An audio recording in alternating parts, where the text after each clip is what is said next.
Мобилни тимови од психијатри да се стават на располагање за семејствата од Кочани. Овој апел го испрати денеска председателот на Социјалдемократскиот сојуз, Венко Филипче, до министерот за здравство Арбен Таравари. Блиските на повредените, но и на загинатите, сега имаат потреба од поддршка, вели тој. Разговарал со колегите доктори, уверува дека пациентите се одлично згрижени. Дополнително повика на единство, без да се политизира процесот. Од тие тимови од клиниката за психијатри, од другите институции бидат на располагање на семејствата во Кочани, да се разговара посебно во пресред на тоа што таму сега ќе следува. Мислам дека таква помош е многу потребна. Председателот на СДСМ повика никој да не биде поштеден, ниту актуелни, ниту поранешни функционери и службеници. Ние сме денеска рането општество.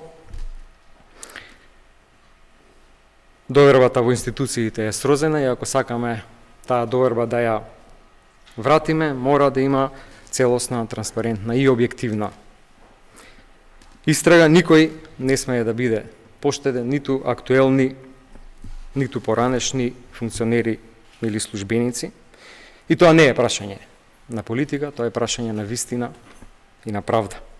Во иста насока денеска одеше и изјавата на председателот на владата, Христијан Мицкоски. Тој оцени дека некој сега се обидува зад политизација да се зацкрие криминалот од минатото.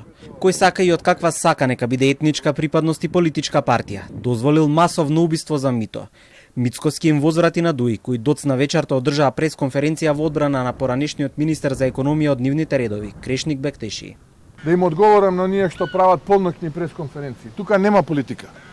Ќе одговарате сите, кои што сте се дрзнале на овој начин да водите политика на грбот на граѓаните и на животите кои што овие деца ги изгубија. И нема да има милост, од дома ќе ги вади.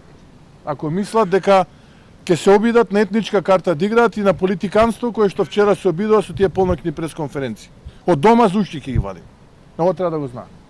Интегративците денеска кажаа дека во следните денови ќе изнесат документација и докази за тоа кој и како дозволил да се случи трагедијата во Кочани и најавија пријава до обвинителството. Според Арбер Адеми од Дуи, тврдењата дека некој од Министерството за економија издал лажна лиценца се целосна конструкција. Во обид да ги спасат своите кадри од одговорност кој мора да ја има, а првенствено градоначалникот на општина Кочани и надлежните во Министерството за внатрешни работи Кочани, кои секојдневно биле во објектот каде се случи трагичниот настан, владата на ВМРО ДПМН со конструкции се обидува гневот да го насочи кон барање одговорност каде што ја нема. Тимот од обвинители се уште прибират докази за вештачење за да се утврдат причините за пожарот во Кочани. А од ој уште доцна синоќа порачаа криминалот, корупцијата и митото доведуваат до околностите кои го завија целиот град, но и целата држава во црно.